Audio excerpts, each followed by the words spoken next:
তোমরা ভাবছো রাস্তার মধ্যে এতগুলো কলা হাতে আমি কি করছি, তো এগুলো আমি খাচ্ছি। কারণটা কি পুরোপুরি ভিডিওটা দেখো, সব জানতে পারবে। ব্যাপারটা হলো কি, আজকে শ্রাবণ মাসের প্রথম সোমবার, আর আজকে ভাবলাম যে সকালটা শুরু করবো বাবার মাথায় জল ঢেলে সকালটা শুরু করবো, কিন্তু না, কাজের সূত্রে আমাকে সকালবেলা উঠে আজকে বালুঘাটে আসতে হয়েছিল। তো আসার পরে প্রচণ্ড পরিমাণে আমার খিদা পেয়েছিল। আর একটা ব্যাপারও আমি কলাটা খেলাম, সেটা হলো কি, তো আজকে বাড়িতে যেহেতু থাকতাম যদি, তাহলে বাড়িতে ব্যায়াম ট্যায়াম করতাম। তো সেটা তো আর বাড়িতে আমি এখন সকালবেলা নেই, তো সেই জন্য আর বাড়িতে ব্যায়ামটা করা হলো না। তো সেই জন্য এক দাদাকে ফোন করলাম বালুঘাটের একটা জিমের। তোমরা হয়তো অনেকেই জানো, জিমটার নাম আছে প্ল্যানেট জিম সেন্টার, যেটা রয়েছে না ওইটা, রজতদার জিম। তো সেই জিমেই আমি দাদাকে ফোন করে বললাম যে দাদা আমি আজকে বালুঘাটে আসছি, তো তোমার এখানে জিম করবো। তো দাদা বলে ঠিক আছে, কোনো ব্যাপার না, জিম কর।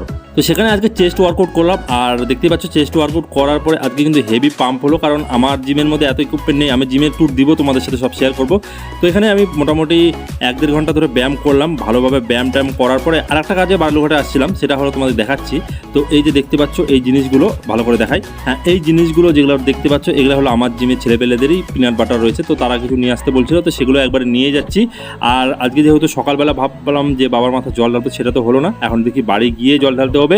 কিছুক্ষণ আগে বৃষ্টি হয়েছিল, আর বৃষ্টির পরে এত পরিমাণে রোদ দিয়েছিল না, বলার মতো না। সেই জন্য ঘেমে যাচ্ছিলাম, সেই জন্য গাড়ি চালানোর সময় কিন্তু পুরো জামাটা খুলে শুধু গেঞ্জি পরে গাড়ি চালাচ্ছিলাম, কারণ গরমের থেকে বাঁচতে আর এর থেকে ভালো উপায় নাই, কারণ আমার গাড়িতে তো এসি নাই। তো এইভাবে যাওয়া লাগলো আর কি। তারপরে ওখান থেকে আসার পরে আগে বাড়িতে কিছু রেস্ট নিলাম, রেস্ট নেওয়ার পরে স্নান করে বাবার মাথাতে জল ঢেলে দিলাম। আর সবাই একবার কমেন্টে বলো হর হর মহাদেব।